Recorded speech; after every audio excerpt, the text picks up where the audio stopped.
one or two today. Basically, I just want to talk about what turned it on for us. What was the deciding factor that we're gonna try this relationship thing before the engagement, and of course before marriage? Mm-hmm. What made us decide that we were going to do the exclusive thing? I think it's pretty much you put me in a headlock and said, you should be mine. And then we had one of these.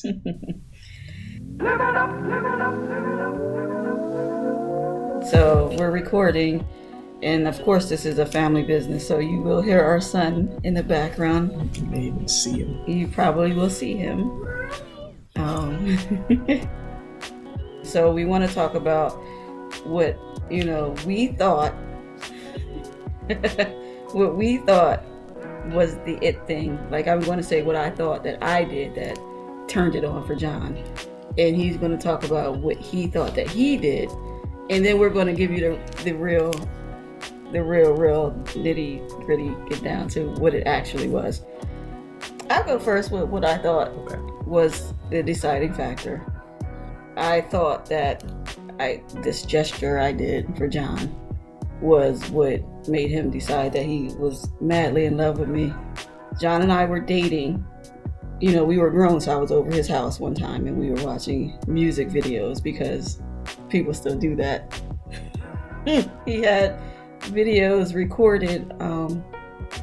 Were they VHS? It had to have been. We had VHS videos recorded. We are dating ourselves. Old school. We are dating ourselves. Old school. And they were, because we're super Christian, the videos were Christian videos. And one song came up, and the person in the video had a hat on, a baseball cap that said, what did the cap say? It said, Jesus Christ, the Son of God, is the only way to heaven. So that's what the hat said. And he mentioned on the fly that he would marry the girl that got that hat for him. And I remembered I put a little pin in it and said, okay, because I'm a giving person anyway, let me find this hat for him. So I had to look for the video on, YouTube or whatever. I didn't remember the name of the video, so I had to kind of Google the lyrics. You see all this work I put into catching this guy?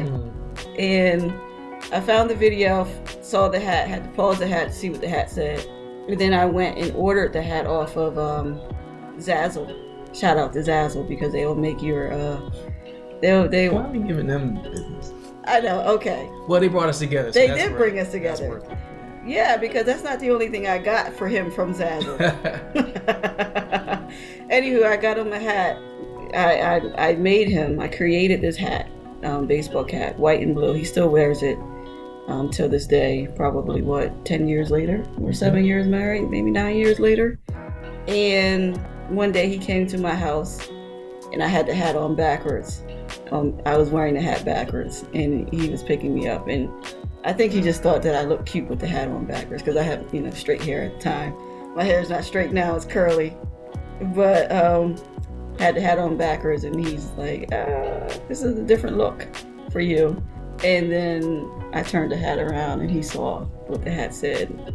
And he was, floored. She was like, got him!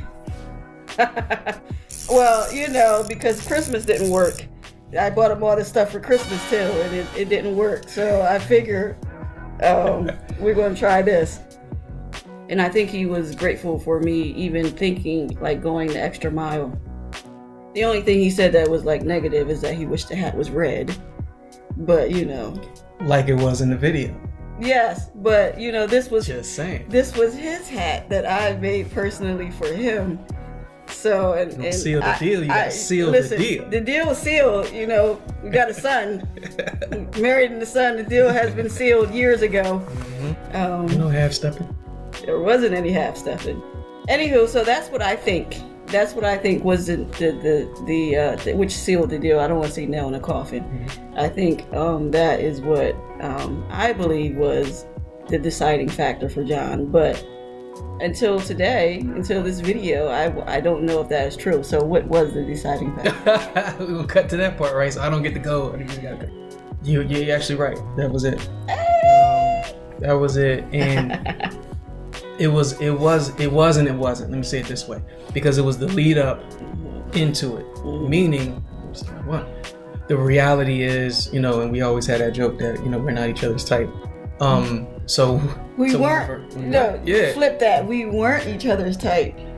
We are each other's type now. Now, yeah, well, yes, if I do say so, I put a ring on it. So, what happened was, because earlier when we started dating, Shayla didn't have transportation at work. Her car was broke down at that point in time.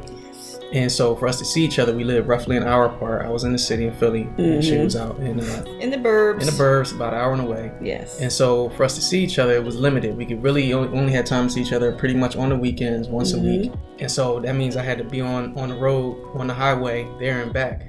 And so what happened was, with each trip, I was just like, I remember saying, like, God, almost like praying on the way there. He had time to think and pray. And it was just like, God, like, she's not my type. It was almost like I wanted God to give me permission to stop. Like, because it was like, I just didn't feel like having to do this every single week. I didn't know how long we were going to have to end up dating. So how much of this was it going to cost in terms of time and energy and so forth.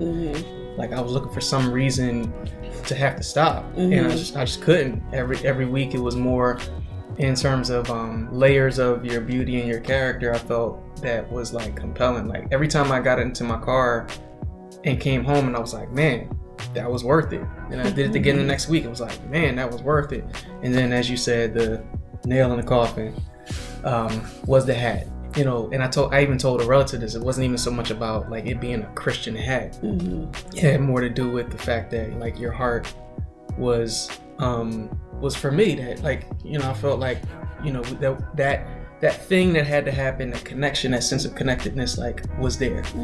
So she knows how to seal a deal. Listen, I'm telling you, if you want dating advice, you got to listen to the person you're with. But what do you think was the deciding factor for me? And you would figure I had all this time to prepare, and I still don't know. So if I had to just sort of shot in the dark, I don't even know if it was necessarily an incident or like a situation, as much as it was my general consistency. I was going, like, if I did not have a valid reason to stop dating, like, I wasn't going, like, I just wasn't going to quit. So you tell me, what was the deciding factor? Like John mentioned, we did live about a good hour away from each other. John, when we first, started dating, he wasn't into, like, being friends with me. So, I said in the beginning of our relationship or us dating, that I was looking to build a friendship, like a best friend. I wanted to be friends with the guy that I was going to be dating. And, he responded like he had enough friends. He wasn't trying to, build a friendship. And I'm, like, super confused with this, like, response this guy says, because you don't want to be friends with the person you're dating. It's funny how male and female see things differently. But friendship was very important for me. I wanted to be friends with the person that I was going to be with. So one thing that I believe, like, as far as the friendship, what I think is important in any friendship is that they listen to you even when you're having a bad day. So one day I had a bad day. I was having a not so great day, I guess. And I was talking to John after work on the phone. And he pretty much cut me off. I don't even remember what happened at work. He cut me off, said he didn't have the mind space, basically, to hear anything negative at the moment. And if anyone is watching this video and knows John, knows that's something that he would say. So, it was kind of abrupt to me, and I pretty much told him, like, well, if we're going to be dating, like, I want the space to feel, like, I need the space to be able to tell you when I'm not having a good day. And I kind of hung up the phone on him. And, like, that was that for me. Like, I was pretty much like, okay, this is not going to work out. my car ain't running, so going back and forth to Philly, and we see each other on the weekends. And when we say weekends, we mean Saturday, because we were church going folk. So we went to church on Sundays, and I'm also a big personal space girl. So like some days I need breaks. So if I'm working all week and then on Saturdays they're dedicated to him, and then on Sundays it's dedicated to going to church and whatever, like I'm feeling kind of like smothered. So that was a lot of dedication, even like to spend that much time, that much of my weekends with him. But he told me that he didn't want to hear my bad day, and all of that was about to be, our relationship was about to end there. And like I remember, I think I called my sister like, okay, this is not gonna work. Don't want to hear me say I got a bad day, then I don't know what type of girl you think you're dating that's not gonna have a bad day. And he called me back 5 or 10 minutes later and apologized. I think that flipped something in my head that this guy might be worth dating, because he actually listened to what I had to say. He took it in, and he didn't take me hanging up abruptly as like, you know, he's on his way out because you just hung up the phone on me. And like he took a moment to call me back, and he apologized for being so standoffish, I guess. And that meant a lot to me. I mean, I don't think he really ever knew until I told him the other day what it was that actually made me feel like he could be the one. It was that, because, you know, friends sometimes tell each other about their bad days, and it wasn't that I needed him to go into rescue mode. Now that we're married, a lot of times, like, because he's, you know, my husband, and he's, you know, the head of the household, if I have an issue, he'll go into problem solving mode. And sometimes I have to tell him, like, I don't need you to try to problem solve, I'm just trying to vent. But at that moment, it was the same thing. I was just venting. I was just having so I didn't even really need his feedback. I just needed him to listen. Mm-hmm. And he wasn't willing to listen, but he did call back and he did listen. And we made it past that bump. And I don't even think he even knows that was a bump. But that was, like, I was, you know, pretty much like, okay, it's not going to work. I guess our next session, our next episode will be the idea, what it looks like to be a friend in a relationship, because it looks completely different. I had no idea that me saying I wanted a friendship, what that meant for him. So let me jump this part in here, like real rap, number one. So until you reminded me of that story, like you said the other day, mm-hmm. like that this happened, because this was, you know, 10 years ago or so. Mm-hmm. I didn't even remember. And I told you, like, I had no recollection of any of that, mm-hmm. right? Two, and then because then it went to like, well, why would I have said that at that time? Because it sounded like mad cold, like, mm-hmm. you know. And what I said to Shayla the other day, you know, just trying to track back where I was at that place at that point in time. I was heavily into my own church, and being heavily involved in the men's ministry, and like, you know, every week was you show up and it's like, it's a party, it's a big old community, and it was all of that was happening. And I just realized like that was exhausting for me, mm-hmm. like being that involved, and not even saying that like popular, like I'm patting myself on the back and saying like I'm that guy, just saying that like being involved in phone calls and investing in people's lives and all of that, like I wasn't in a space at that time where it was like I'm looking for another friend. Mm-hmm. So this idea that like you're having a bad day, it felt like it was just like, all right, I'm not looking to get stuck in the friend zone. I think I have enough of them. Mm-hmm. But this is a little teaser for what we're going to talk about next time. Friend versus friend zone. He would have known if he was in the friend zone. That wasn't what I was referring to. I have friend zoned some people. Mm-hmm. And I've been friend zoned. I'm not even going to like put it like I'm just all that, and like I'm just putting people in, you know, pick out of the litter, which also is a good segue to talk about how that feels when you marry someone who is your best friend after you've practiced abstinence throughout, you know, dating and engagement. And like, okay, so now we're married and we have the license to do the do. But no, we were definitely physically attracted to each other, but that's a little different than actually.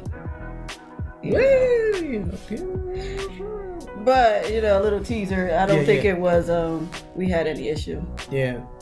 just tied to that, before, again, we're gonna save the friend versus friend zone for next time. Mm-hmm. But just by way of wrapping up, what's the takeaway? What's the lesson out of just the part, like perception versus reality, as far as what sealed the deal? Yeah. What's sort of your takeaway? I guess my takeaway is that, because my spiritual gift is giving, one of my love languages is giving. So at that time, when I think of giving, I thought of something monetary. So I would overgive him stuff, and he wasn't like, he'll wear stuff from that he had when he was 12. Like, I'm sure there's stuff in that closet that he has from his teenage years, and he just isn't a materialistic type of person. So me giving him stuff didn't matter much. Didn't that wasn't expressing my love. No, it wasn't. That didn't communicate love to me necessarily. So I guess the takeaway is to really understand the person that you're with, and actually listen, and don't just do things because you think that they're going to want it. It took for me to find a hat that after he said he would marry the girl that got him this hat. Like, it wasn't everything else I bought him, and he gave away. So it really is, like, my takeaway is actually, listen, if you're dating and if you're married, listen to your significant other, and pay attention to their wants and needs. Yeah, she just went white man can't jump on him. Said listen to the woman. The Billy Hoyle advice. I think the takeaway for me was decide what it's worth. Yes. Decide what it's worth. Like, at a certain point, you have to look at the person that you're deciding to invest in, and you got to make a critical decision. Am I going to sort of tread water, or am I going to be all in? And if you're going to be all in, then that comes with a cost. Like, that's going to come with, oh man, I was wrong, I hung up, let me make a call back. Like, or that might mean whatever. That might mean whatever. And that's kind of speaking to what I was talking about. Like, the more we were going on these dates, I was hopping on the road and going out to see you, and in my mind still holding on to a little bit, like, she's not my type, and I don't know if I'm going to be all in necessarily. But at a certain point, it was like, well, if you're constantly going out, you're not stopping, you're not sensing a need to cut it out, you got to turn a corner and make a decision that's like, oh, well, if this is the person, then you got to be all in. Yeah. And I think from that point on, while there was obviously that immaturity within me, and thankfully, my gracious wife acknowledged that, I have since then grown. I've sort of listened. I've been a little bit more attentive and try to identify, like, or not, I guess, right? But we here though. Yeah, just decide what it's worth. And once you have that sense of conviction that this is what God wants for you, then just be all in. And the thing is, the funny thing to piggyback off of that, and then we're going to wrap up, is like, when you ask God to show you some things, He will show you some things. If you read my book, shameless plug of He Almost Stole My Life. I talk about asking God the same exact question. Available now at shaywrites.com. That's SHAY writes WRITES.com. Yes. Be a link below. I talk about asking God to give me a sign that this isn't the person that I should be with, and He blew a sign right up in my face. So I'm very cautious about what I ask God for signs for. So the fact of the matter is that, He didn't get any glaring warning signs about me. Come in, John. Shows Come here, man. That Come here, man. Yeah, this was meant to be. This is, and we're together because God hates divorce. We out. Shalom. Till next time. See you next time.